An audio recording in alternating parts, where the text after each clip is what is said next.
Hey, y'all, my reactors, Happy New Year. So we on chapter 16. You point out 20 niggas and I guarantee 15 of them prefer the Redbone. It's just their way, forever. Okay. Gray weed smoke choked the air inside of Furs, beans as she, Coconut, and Mia watched Rhonda smack Knight in the face outside of their home. I can't believe this shit, Furs said, pulled it on the blunt. When she passed it to Coconut in her passenger seat, she opened a bag of chips and ate a few. She just smacked the dog shit out of his ass in public. I swear I hope this nigga don't kill that girl. I hate to jump out of here and beat his fine ass, Mia said. Give me them chips, Fur. Damn, what happened to please? She tossed her the bag. Mia overweight body filled a little more than her portion, filled a little more than her portion of the seat in the back of her car.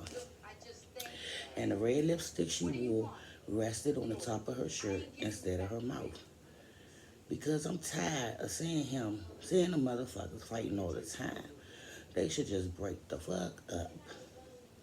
Shh, Farrah paused, seeing Rhonda stomping towards her car. Here she come right now. Rhonda got inside and slammed the car door so hard the windows rattled. Then she threw her folded arms across her chest. Bitch, don't bring your black ass in my ride with all that shit. I'm sorry, Redbone, Rhonda said, breathing heavily. She rubbed her pregnant belly over her baby blue North Face coat. But you wouldn't believe what that nigga just said to me. He makes me so fucking sick. One day I'm gonna straight leave his ass. Black and Ike's, you gonna tell us what he said or not, her ass, because we can't read your mind. I'm so sick of you calling me that shit. Rhonda was serious. I told you before I don't like it. It is dumb, Mia said. Sometimes you just say shit without thinking. Girl, leave all that sensitive shit outside my car, Farrah said, looking at Knight, who was outside with his friends looking at the car. She wished she had a man who loved her so much that people around her could feel it too. She never gave up hope that one day she would meet her Superman, because his damn sure wasn't Randy. You always know how we rode. You already know how we rode. We tough in here. She sounded like Mia protege. Now what the fuck did he do? Bitch, why this nigga gonna tell me he's staying out tonight? Cause they going to the Atlanta City to gamble. Fuck that. How he gonna go anywhere when I'm pregnant with his fucking baby? What if I have this bitch early? The man should be able to go out sometimes, Coconut said. It ain't like y'all not up on each other asses every 5 minutes anyway. Don't make shit so deep. Bitch, unless he can take my fat ass with him, he ain't going nowhere. I ain't fuck myself and get pregnant. I had some help. If you know what I'm saying. She looked at Knight again and he started walking over in the direction of Ferris Beans. Look at him about to try to kiss my ass and shit.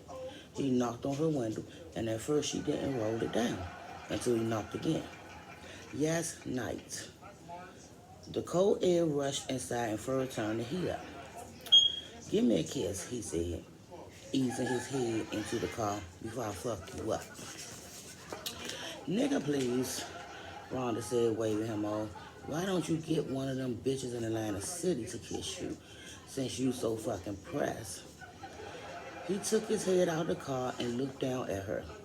I'm not going to go to Atlanta City, Rhonda. I let these niggas get in my head, and for a minute I forgot I got a kid on the way. My first one at that. But you reminded me and put me in my place. Now stop acting like a bitch before I fuck you up out here in front of your friends. He said it so sexy that everybody got turned on. He eased his head into the car again. Now give me a kiss. She leaned down and they kissed sloppily. When the show was over, Knight said, "What you making us for dinner?" "Black eyed peas, rice, fried chicken, and spinach." He rubbed his stomach. "That sounds good as shit. Now hurry up with your friends, cause I'm over here waiting to walk you in the house." When he left, everybody was quiet and rolled up the windows. Farrah turned the heat to a comfortable level. "Girl, you need to stop all that faking. You ain't got no intentions on leaving that nigga," Farrah said. "You eat his shit for breakfast." Rhonda frowned. "Who the fuck said anything about leaving him?" She laughed. "We got our problems, but I ain't going nowhere." Everybody shook their head. So what's happening that night? So what happened that night? Coconut asked, skipping the subject. "When Tank killed Natasha?" I'm confused. I told you already. Shit got crazy. He started beating her when he found out she was stealing his money, and I started fighting his ass back. She lied. "We jumped him at first, but he was so focused on her that nothing I did seemed to bother him. It was like he didn't want to hit me for real. I think it got something to do with me being red and Natasha being darker than me." Oh, well, y'all. From the back seat, Mia and Rhonda said heavily, "You know I hate when you talk that shit, right?" Rhonda said, "You sound so fucking stupid." "Exactly, because it's ridiculous and don't make no sense," Mia added. "Both of y'all bitches were about to rub his ass, and both of y'all, no, both of y'all bitches were about to rob his ass, and both of y'all were going to get killed. That's why you on the run." "I'm just shooting it to you straight," Farrah continued. "You point out 20 niggas and I guarantee 15 of them prefer the Redbone. It's just their way." "She's telling the truth," Coconut said, "having gotten a few perks because of her yellow skin. If I hang out with any of my cousins on my mama's side, they bound to get the shaft if I walk into the room because if you rich, you want a red bitch on your arm. Bottom line." "Y'all better stop smoking that shit," Mia laughed. "All niggas don't be on that red shit. Most niggas be on that pussy shit. The problem is most dark-skinned chicks automatically feel inferior because of their complexion due to the media, and it shows in their attitude. They have zero confidence when they shouldn't." "Exactly," Rhonda concurred. Dark-skinned, dark-skinned fur from Southwest is fat and black, yet niggas be on her hard because she thinks she's sexy. "Easy on the fat shit," Mia joked. "Sorry," she laughed. "It's just that I know for a fact that I pulled many of niggas over a red bitch in my day." "You can't really believe that," Farrah said. "I believe it," Mia added. "She's telling the truth." Farrah laughed.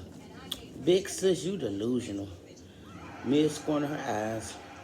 "Well, how do you explain all of the niggas you ever had wanting to fuck Chloe? I mean, ain't she darker than you?" It got silent.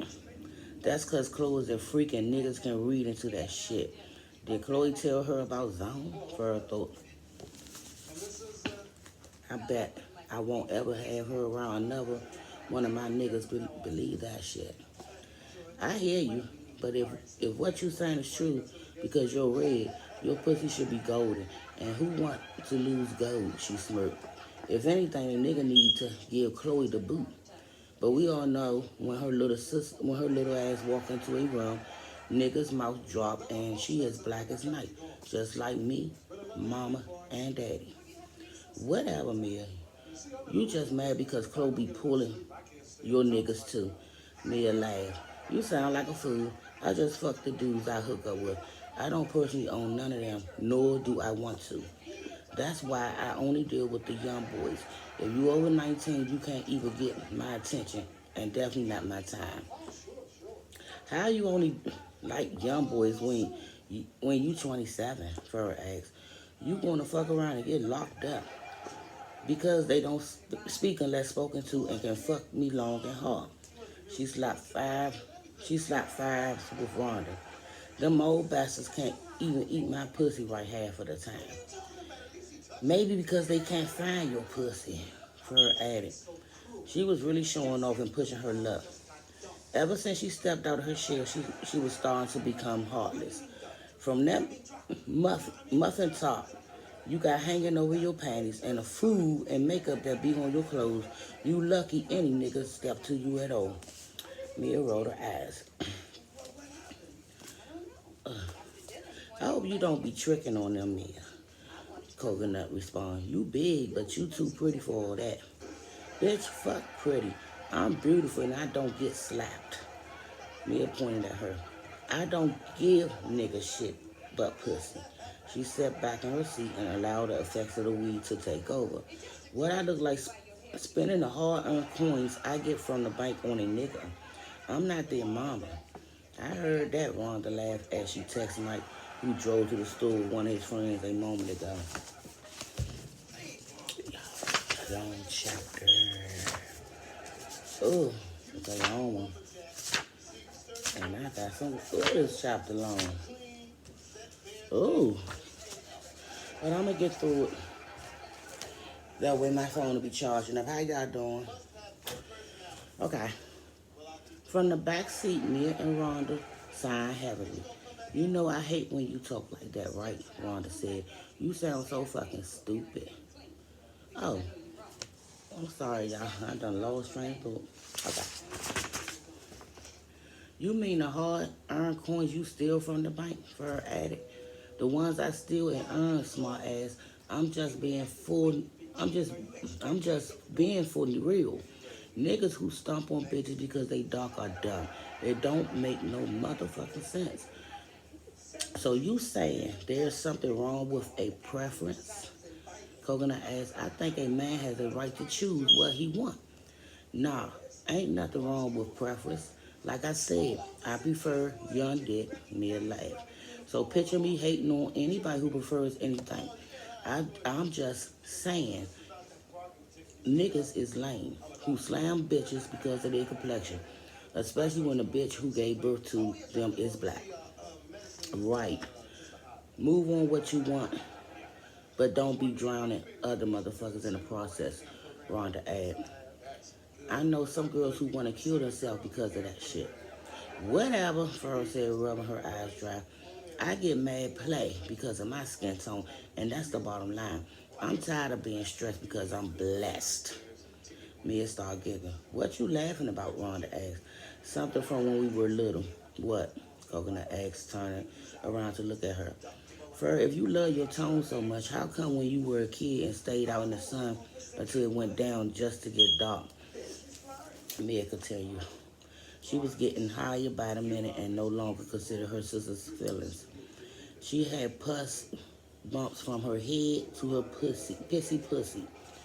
I heard about that shit too, Rhonda laughed. I ain't think that was for real though. Fur never got over how Brownie treated her after that. She was in pain for weeks after the sun ate her at her skin. Yet there was no worse humiliation than when her mother pressed feces in her face. So where were you staying? Because you haven't been home since Natasha got murdered, Rhonda asked, skipping the subject. You had everybody thinking something happened to you too. After Tank murdered Natasha, Fur ran away to stay with her good dinner name, John Say. John Say. You want to go? No, I'm going Friday. I'm doing something. From Virginia Beach, who she dealt with from time to time. Joan Say was 20 years older than her, generous and had a nice home. She would have still been with him if it weren't for one thing. He insists on having his dick sucked 22 hours out of a 24-hour period. Fur sucked them off so much that as she spoke, her jaws hurt. In the end, she stole $5,000 from him and bounced. He been threatening her, but since he couldn't find her, he had to be reduced to cell phone gangster status. Where haven't I been? Fur said, pull it on the blunt again. I got too much going on to be caught slipping, so I had to leave town. This nigga Tank is trying to kill me for real. I keep telling y'all that. It's not a game. Tank ain't gonna kill nobody, Mia said. If anything, he is far away from DC as possible. 5-0 after his ass. He's not hardly worrying about you. Natasha funeral was sad. Farrah, you really should have been there. It wasn't a good look, especially since people knew you were there when she was killed, Rhonda said. Well, what y'all want me to do? Get smoked too because I went to the funeral? Farrah responded. They say the killer always shows up anyway. The way that girl died was fucking dumb, Mia said. I should smack the fuck out of you for being so stupid, Farrah. If you gonna pull some shit like that, the least you could do is have somebody with you who was about it. She shook her head. What if that nigga killed you too? Then I'll be dead. Bitch, I'm serious. Mia, I'm not trying to hear that shit right now. And if you must know, I did ask Coconut to roll with me, and she declined my offer. I'm about to go around the corner real fast. Yes, don't start talking. I'm reading this book. Coconut pointed, pouted. After all that shit, I'm glad I did. Fur rolled her eyes. Anyway, what's done is done. I do know this, though. I'm not going to let this nigga get me on no stupid shit. She continued passing the blunt back and forth, never bypassing Rhonda once. I ain't even been to my house because I got a feeling he'd be waiting to clap my ass. You know his baby mama boo looking for you, right? Rhonda added. She said if she finds you, she going to bust you in the mouth, and you better hope she don't bust her gun too. Fur looked in the back seat. You called yourself my friend and you just let her say that shit to your face? Rhonda gave her a look like, bitch, please. Fur, picture her telling me some shit. Fur, picture her telling me some shit like that to my face. Or even my present. Pregnant or not, I stumped that bitch for blood. Nah, she ain't tell me no shit like that. She told Shannon and them. And they got word back to me since they know I fucks with you like that. You still fucking with that dumb bitch? Dumbass bitch. Oh my god. I gotta smoke me a cigarette. I'm almost finished. Oh boy, y'all. Got somewhere to go. But I wanted to get this chapter out. Okay. Where I'm at.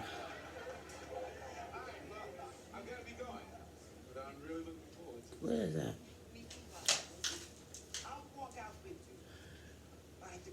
Okay, wait a minute, y'all. Where is I'm at? She going to bust you in the face. Okay. You still fuck with... She told Shannon... Okay, you still fucking with that dumbass bitch? Yeah, they coming to my shower too. Rhonda continued. Why? You still don't like them?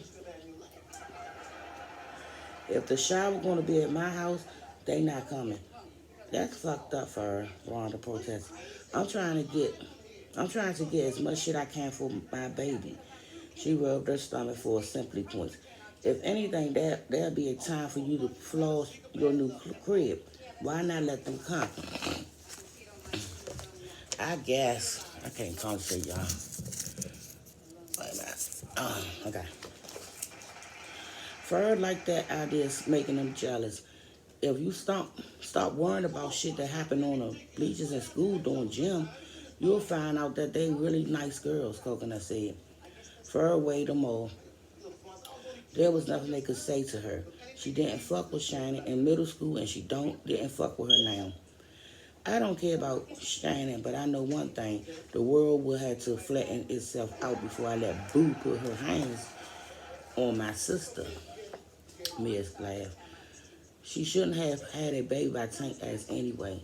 She continued, still brewing about the stink bomb she threw in the hallway when they were younger. I can fight my own battles, Mia. I'm a cotton too. I know that I taught you everything you know, but I used to beat the brakes off of Boo as for exercise. Everyone looked at her large body, so she can put her hands on my little sister if she wants to. Mia pulled on the blunt and called smokes out of her lungs. Just tell her come see me. She hit her chest a few times. As they were getting high, Eleanor McClellan, aka the Clapper, walked past the car. Oh shit, I hope this bitch don't ask for no money, Mia said, watching the Clapper strut to the car wearing a brown worn out fur coat and short red dress. Right, cause we ain't one of them niggas trying to see her wrinkled ass cheeks clap together, Coconut said. She gonna have to do more than pop that thing to get my money. Everybody laughed. I can't believe she can do that shit so good though, Rhonda said. Remember when we first met her? I would swear her ass was light skinned, not white. If I haven't seen the picture of her mother and father on the wall by her door when she opened it one day. Wait, you went inside her house? Fur asked. Yeah, right. I was trying to get to my friend's house, and Eleanor lives in her building. So many niggas crowded the hallway to see her that day that I could hardly move past them. Hustlers were throwing ones in the air and everything. She shook her head. To be 58, that bitch could put the baddest stripper Atlanta has to offer to shame. Niggas call her the eighth wonder of the world. Everybody giggled. I wish she didn't fuck with that heroin because I fucks with her. She's kind of cool.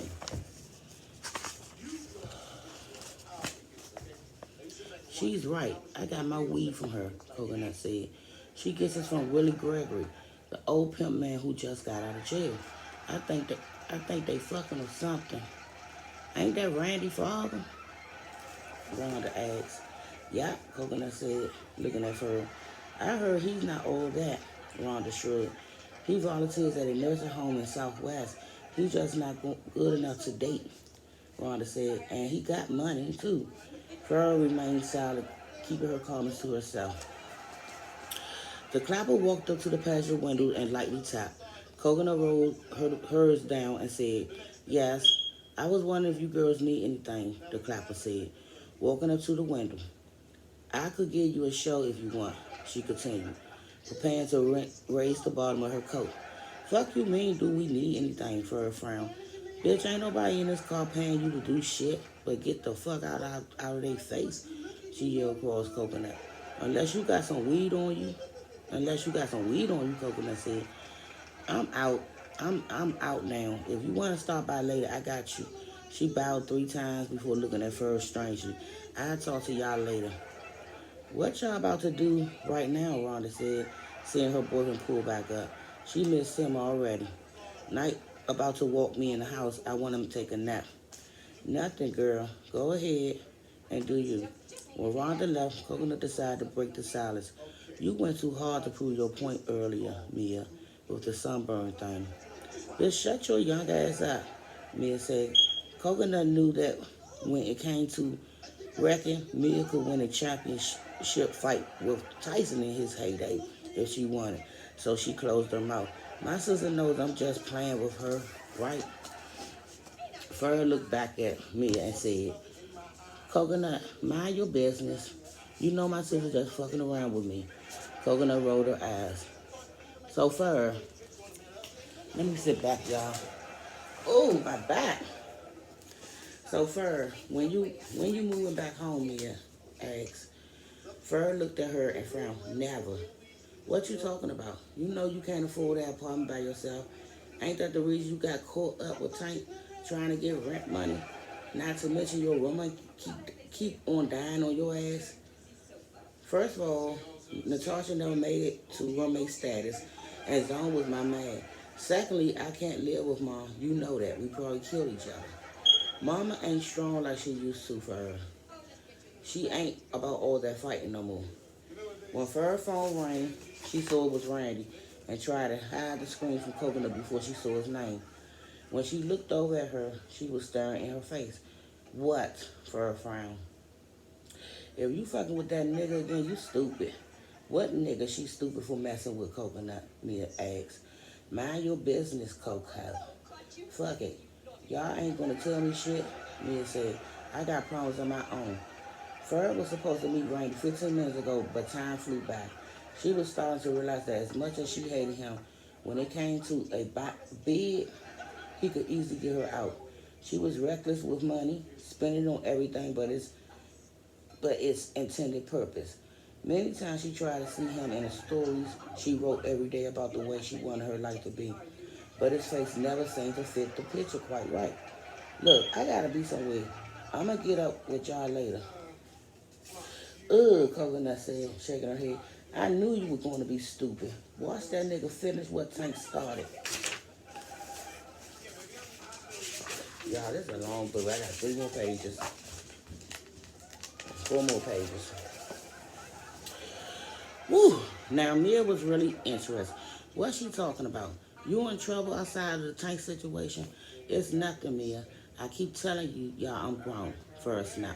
I'm not mousy fur cotton anymore. Whatever, Coco said. You just make sure you call me later. I want to go to that new club in DC I was telling you about. It's called EAT. If we can get in, I hate when they don't just take out fake IDs and keep it moving. Well, I know somebody at the door this time. We're going to be good. I'll call you when I'm ready. Coconut eased out of the car. All right, little sis. Mia leaned forward and kissed her on the cheek because she still feel guilty about what she said earlier. I'm going to get up with you later. I love you. Love you too. If Shadow calls from prison, tell him I'll write him soon. Daddy too. Cool. But you need to call Grandma. She fucked up that you and Chloe not talking to each other for whatever reason. And she says you've been avoiding her too. I'm tired of her preaching. At least you got somebody who cares about you. You'll appreciate that when the time is right. Later. When she left, Fur drove as fast as she could to Randy's house out in Maryland. It didn't bother her that she didn't have a bond with her grandmother the way she used to. But she was grown and no longer wanted to be told how to live her life. If Elise wanted to talk to her, it would be on fair terms and times. She pushed the gas pedal harder because for every minute she was late, he would speed 15 minutes. He would spend 15 minutes complaining, asking her to give him a reason why he shouldn't leave her alone. But at the end of every fight, he would give her enough cash to make her problems go away, and she would do anything sexual he asked. Randy had obsessed over fur ever since he found her in the back of his truck when she was a kid.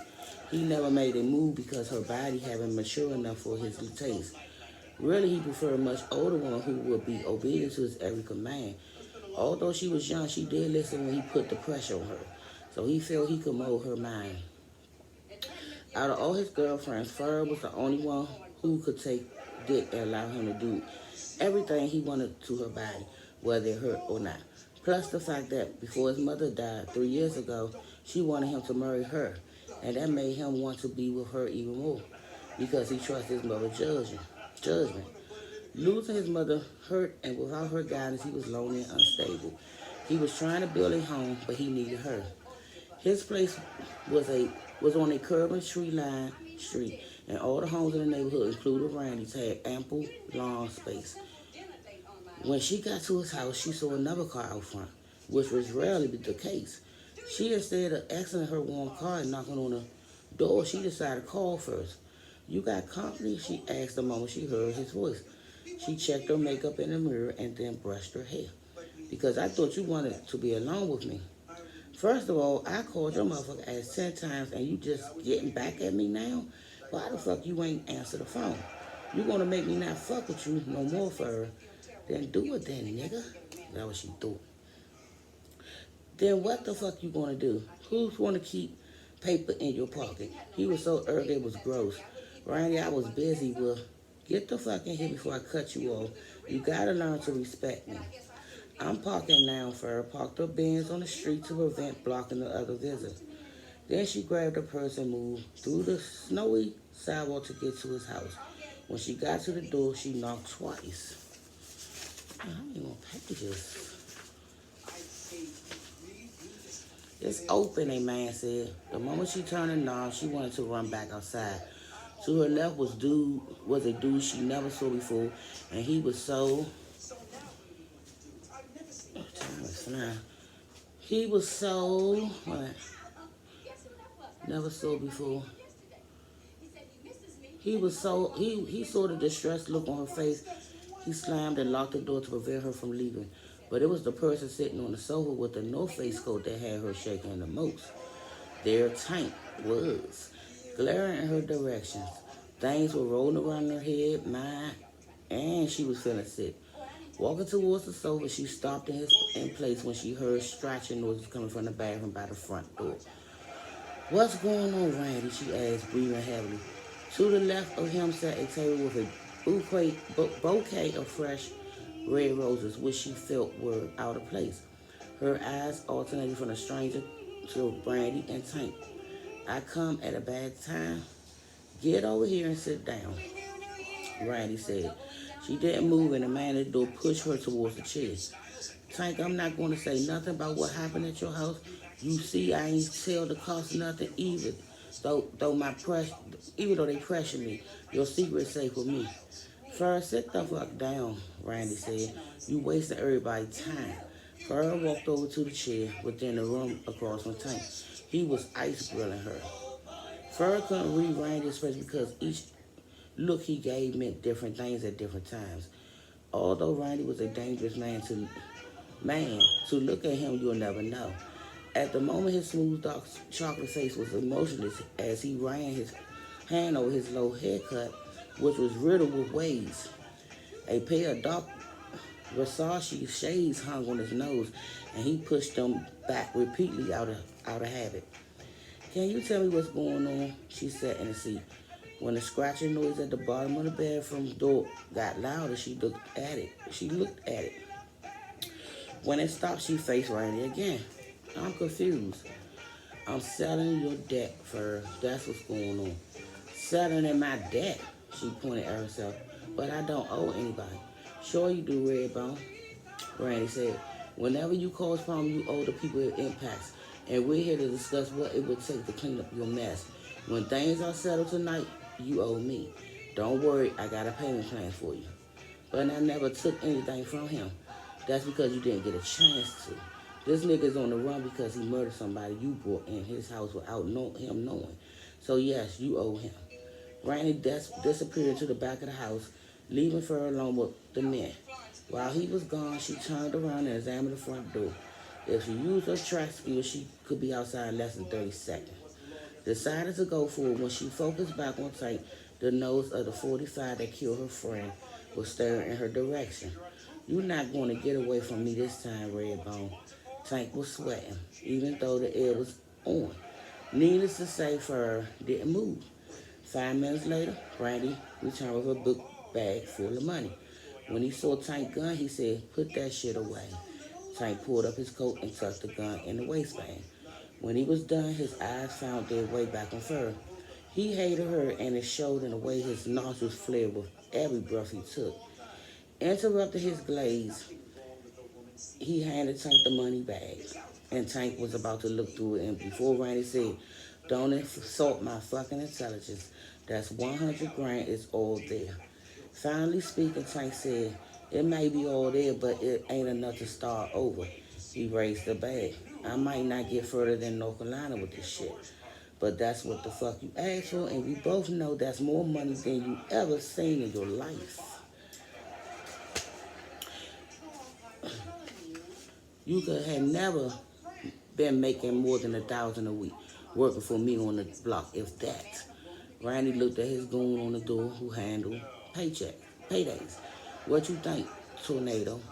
Less than that for sure, the goon said, speaking for the first time. See, so for real you're making out. But now I'm on the run, boss, Tank persisted. Because of your fiance. She fucked up my entire life. I can't even enjoy this shit and be around my kid now. Fur heard the word fiance and thought he was confused. I ain't giving you shit else, nigga. Randy said evenly. Now you can either take the money or get your fat ass off my couch and get the fuck out my house. Tank skull stood up and gripped the bag. Then he walked towards Fur. Just being in the present intimidated her. Had she not been a gold-digging bitch that she was, none of this would have happened. To make matters worse, she ain't even good in the bedroom. Tank stood over her. Stand up for her, Randy ordered. She glared at him. Huh? Why? Randy tilted his head and said, "Really? You gonna make me tell you again?" She rose slowly, and the moment she was eye level with Tank, he slapped, he slammed his fist in her stomach. The potato chips she shared with her friends earlier came flying out like chunky balls and clung to his black North Face for coat. She dropped to her knees and held onto her stomach. Tank dusted the mess off his coat with the back of his hand and was about to hit her again when Randy said, "That's it. Get the fuck out of my house." Tank looked back at him and said, "I sure hope this bitch worth it." Randy laughed. "Don't make me take back my good gestures. And most of all, don't make me lose my patience. Now get the fuck out of my house before you're lying on the floor next to her with your eyes shut permanently." Tank went out the door with Randy going, who, whose mission was to see that he got lost for good. Fur head had a headache so strong it felt like someone was plucking her temples. Everything, everything about what just happened confused her. She didn't know Tank worked for Randy, and most of all, she couldn't believe she run from this dude all this time, only to be handed over to him by her ex-boyfriend. She felt betrayed in the worst way. Randy grabbed a red rose from the bouquet and walked over to where she was kneeled. Then he got on his knees and rubbed her back as she boiled up on the floor. "I can't believe you would even fuck that dude. That nigga dirty. He wasn't even like that for her. It wasn't even like that for her," said, looking at him through teary eyes. "It couldn't be," Randy scolded. Then he put the rose to her nose. "I got something that will make you feel better. Smell this." "What?" She frowned, not wanting any part of the rose. "Oh, Randy, I don't want to." "I said smell the fucking rose." Slowly she inhaled the bud and in her opinion smelled ordinary. "It's a rose, Randy." "Smell it again," he ordered. "This time sniff harder." Fur closed her eyes and sniffed the rose harder. This time a diamond ring scratched the surface of her nose. When she opened her eyes, a 5-carat ring sparked in her direction. "Take it out," Randy grinned. "It's yours." Fur slowly took the 5-carat ring out of the rose and knew immediately what it was. "You're going to marry me in February of next year. This is what you owe me for putting out the 100 grand to save your life. That nigga was going to kill you for her. I saved you, so you officially belongs to me." He put the ring on her finger. The scratching at the bottom of